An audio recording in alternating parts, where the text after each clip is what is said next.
Bonjour, dans cette vidéo, on va voir les vecteurs vitesse et accélération dans la base de Freinet. C'est quoi la base de Freinet? Considérons un point mobile M qui se déplace selon une trajectoire curviligne dans le sens indiqué. La base de Freinet est formée par deux axes. Un axe T'T, tangent à la trajectoire en M et dirigé dans le sens du mouvement, et un axe N'N perpendiculaire à T'T est dirigé vers l'intérieur de la courbe. T est le vecteur unitaire porté par la tangente en M, c'est-à-dire par l'axe T'T. N est le vecteur unitaire porté par la normale, c'est-à-dire par l'axe N'N. Le repère Mtn s'appelle repère ou bien base de Freinet. Donc c'est comme le repère OIJ. L'origine du repère est le point M et il est formé par deux vecteurs unitaires, le vecteur T qui est porté par la tangente et le vecteur N qui est porté par la normale. Le repère Mtn est un repère mobile qui suit le mouvement de M. Donc dans la figure, à t0 égale à 0, le mobile M se trouve en M0. L'origine du repère Mtn est donc le point M0. À la date T1, le mobile M se trouve en M1. Donc le repère Mtn se déplace avec le mobile, il suit le mouvement de M. Donc c'est la nouvelle position du repère Mtn. Il est formé par l'axe T'T qui est tangent à la trajectoire en M1 et la normale qui est perpendiculaire à T'T en M1. À la date T2, le mobile passe en M2 et voici la nouvelle position du repère Mtn. Donc le repère Mtn est un repère mobile qui suit le mouvement de M. Vecteur vitesse dans la base de Freinet. Donc considérons un point mobile M qui se déplace selon cette trajectoire et dans le sens indiqué. M0 est la position du mobile à la date T0 égale à 0 et M1 sa position à la date T1.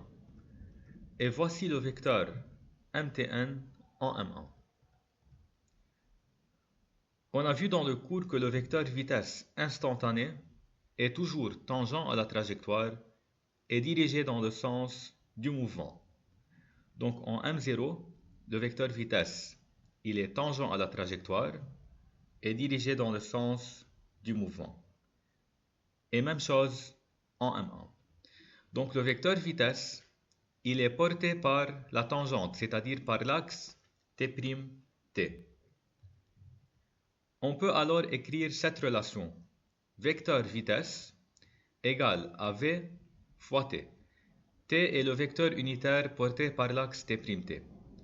V est la valeur algébrique de la vitesse. Dans ce cas, V est positive car V et T possèdent le même sens et la même direction. Donc le vecteur V et le vecteur T sont des vecteurs collinéaires et dirigés dans le même sens. C'est pour cette raison que V est positive. Passons maintenant au vecteur accélération.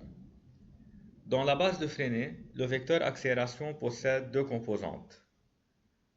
La première s'appelle accélération tangentielle, vecteur AT, qui est porté par la tangente, c'est-à-dire par l'axe T'T.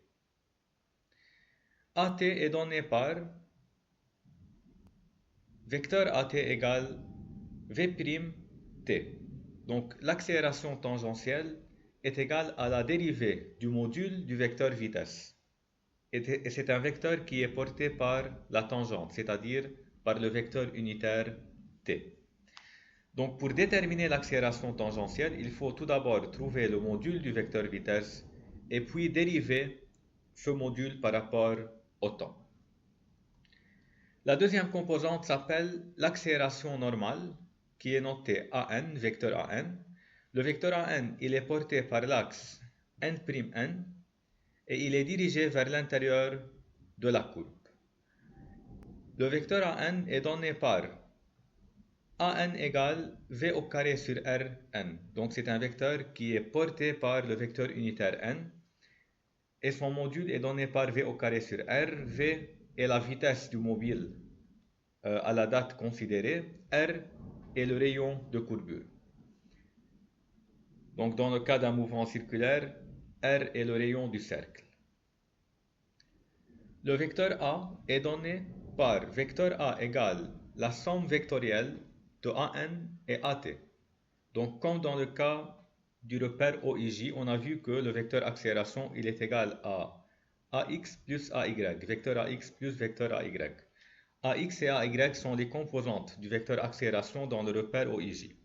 Dans la base de Freinet, ces deux composantes sont AN et AT. Donc on peut écrire vecteur A égale vecteur AN plus vecteur AT. AN est l'accélération normale qui est portée par N. Donc on peut écrire AN, on peut mettre à la place de AN V au carré sur R suivant N, plus AT qui est la dérivée du module du vecteur vitesse, donc c'est V'T. AT, l'accélération tangentielle, est portée par le vecteur unitaire T. Donc A est la résultante du vecteur AN et du vecteur AT. Donc A c'est la diagonale du parallélogramme formé par AN et AT. Donc ça c'est le vecteur A. Le module de A sera donné par racine de AT au carré plus AN au carré. L'accélération s'exprime en mètres par seconde au carré dans le SI. Remarque, on a déjà vu un tableau qui nous montre comment on peut trouver la dérivée de quelques fonctions.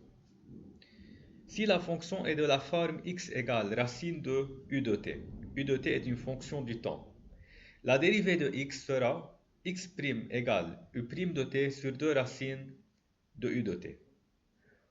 Pour mieux comprendre, prenons un exemple. Soit f de t égale racine de 2t plus 1. Donc dans cette fonction, u de t est égal à 2t plus 1. Donc u' de t est égal à 2. La dérivée de 2t plus 1, c'est 2. Alors f' de t est égal à u' de t sur 2 racines de u de t. C'est-à-dire on peut écrire f' de t égale à 2, qui est la dérivée de 2t plus 1, sur 2 racines de u de t, c'est-à-dire sur 2 racines de 2t plus 1. On peut simplifier 2 et 2 et on aura f' de t égale 1 sur racine de 2t plus 1, qui est la dérivée de f de t. Application 7, c'est à vous de préparer cette application pour la prochaine fois.